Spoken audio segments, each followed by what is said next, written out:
Dito na ako naggisa sa pinagpritoan ko guys. Andiyan na yung bawang. Kasunod itong luya.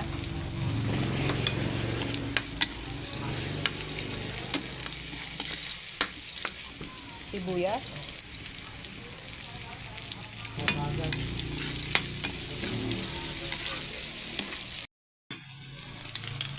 Lagay natin itong kamatis.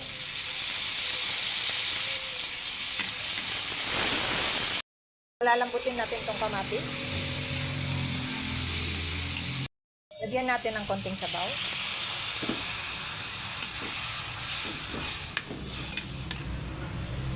Lutuin natin.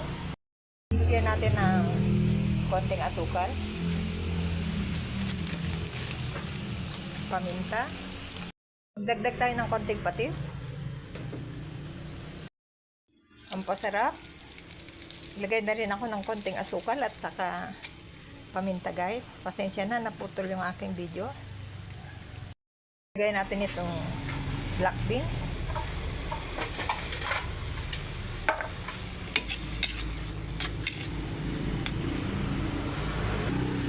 Ilagay natin itong red bell pepper. Balik natin itong isda.